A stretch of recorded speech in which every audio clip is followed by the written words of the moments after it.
In March 1952, Fulgencio Batista led a military coup that seized power in Cuba. Batista then established authoritarian rule, suspended the constitution and civil liberties, and suppressed all forms of opposition. Batista aligned with Cuba's wealthy elite as well as with American corporations, which held a monopoly on the Cuban economy by dominating the island's main export, sugar, the petroleum and mining industries, and public utilities.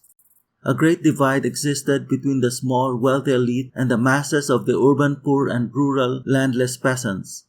As a result, Batista was extremely unpopular with the general population, and the capital, Havana, seethed with discontent, with street demonstrations, protests, and riots occurring frequently. Batista used his security forces to curb dissent and carry out arbitrary arrests, detentions, and tortures, leading to thousands of Cubans being killed or disappeared under his regime. In 1952, Fidel Castro, a young social activist lawyer, formed the Movement, a rebel group whose aim was to overthrow the Batista government. On July 26, 1953, Castro and his armed followers launched an attack on the army garrisons in Santiago de Cuba and Bayamo, located in the southeast section of the island.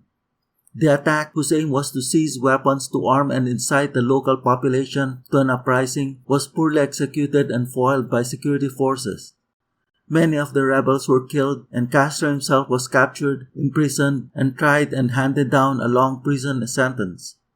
But in March 1955, Batista issued a general amnesty for political prisoners and Castro was released from prison. Following another crackdown by the government from a wave of violence in Havana, Castro fled from Cuba and settled in Mexico, which was a haven for leftist elements. There, he organized anti-Batista exiles into a militia of his organization, which he had since renamed the 26th of July Movement, or M267. He was joined by Ernesto Che Guevara, an Argentine hardline Marxist Leninist, who became one of the organization's leaders. By late 1956, Castro was ready to restart his revolutionary campaign in Cuba. On November 25, 1956, he, Guevara, and 80 other rebels set off on a refurbished yacht from Tuxpan, Mexico for their 1,200-mile voyage to Cuba. The voyage encountered many problems, but on December 2, 1956, the rebels arrived in Playa Las Coloradas in southeastern Cuba. They were spotted and set upon by Cuban security forces, but Castro and the surviving members of his group escaped into the forests of the Sierra Maestra Mountains. There, they established their base of operations and soon launched attacks on army patrols and isolated military outposts. Castro increased the size of his force by recruiting from the nearby villages, which also provided the rebels with food and information. By 1957, other anti-Batista rebel groups had formed in Oriente Province, Camagüey, and Pinar del Rio provinces, as well as in the Escambray Mountains. By April 1958, Batista had become concerned about Castro's insurgency in Oriente Province and called on the army to launch an offensive to destroy the M267 group in the Sierra Maestra Mountains. In late June 1958, Cuban army regiments comprising 14,000 troops launched Operation Verano and in a 5-week campaign came close to defeating Castro's 300-man force. But Castro and his group extricated and escaped, with the military operations failure inflicting a devastating blow on the army's morale. Detecting the army's demoralization, Castro made immediate plans to widen the insurgency. By October 1958, he had established bases in Las Villas and the Escambray Mountains and had joined forces with other rebel groups. In December 1958, Castro's forces gained control over much of the countryside of Oriente and Las Villas and were set to launch major attacks to seize the whole eastern half of Cuba. In mid-December 1958, Castro's forces, led by Che Guevara, captured the town of Fomento and Remedios, and on December 31, 1958, forced the surrender of the army garrison in Santa Clara, Las Villas' capital. The rebels also ambushed the 22-car armored train carrying reinforcements and weapons that had been sent by Batista. When news of Santa Clara's fall reached Havana, Batista decided to step down and leave immediately. On January 1, 1959, Batista fled into exile, eventually settling in Portugal where he was granted political asylum. The following day, January 2, 1959, rebel forces led by Che Guevara entered Havana, where large crowds welcomed them as liberators. Meanwhile, at the time of Che Guevara's final offensives in Las Villas, Castro was conducting large-scale operations in Oriente Province. On January 2, 1959, Castro and his men entered the capital, Santiago de Cuba, which was the site of the first battle that had started the revolution 6.5 years ago. In the following days, other regional military units all across Cuba surrendered their jurisdictions to the rebel forces.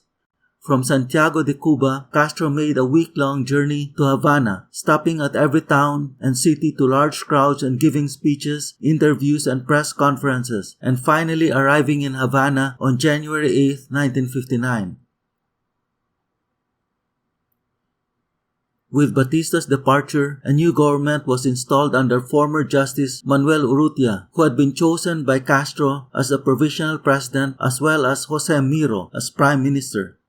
However, real power was held by Castro, who named himself head of the Cuban Armed Forces. By July 1959, Urrutia and Miro had been forced out of office, and a new government was installed that was subservient to Castro's dictates. By then, Castro had become the maximum leader, or absolute dictator, and they abolished Congress, ruled by decree, and suppressed free speech, the media, and all forms of opposition. In 1959, land reform was implemented and private and corporate lands were seized, partitioned, and distributed to peasants and landless farmers. Castro consolidated power by executing or jailing hundreds of Batista supporters for war crimes and relegating to the sidelines the other rebel groups that had taken part in the revolution. Until then, Castro had denied being a communist. Soon, however, communists dominated key government positions. The Cuban Communist Party was formed from an alliance of the M26-7 movement and other leftist organizations, and Cuba moved toward opening diplomatic relations with the Soviet Union and other socialist countries. On January 7, 1959, or shortly after the revolution ended, the United States recognized the new Cuban government. But as Castro soon gained absolute power and his government gradually turned socialist, relations between the two countries deteriorated. By July 1959, U.S. President Eisenhower was planning Castro's overthrow. In March 1960, Eisenhower ordered the CIA to organize and train U.S.-based Cuban exiles for an invasion of Cuba. In 1960, Castro entered into a trade agreement with the Soviet Union that included purchasing Russian oil. Then when U.S. petroleum companies in Cuba refused to refine the imported Russian oil, a succession of measures and retaliatory countermeasures followed. In July 1960, Cuba seized and nationalized the American oil companies. In October 1960, the United States imposed an economic embargo and banned all imports from Cuba. In January 1960, the United States cut diplomatic ties with Cuba and banned trade with and travel to the island country.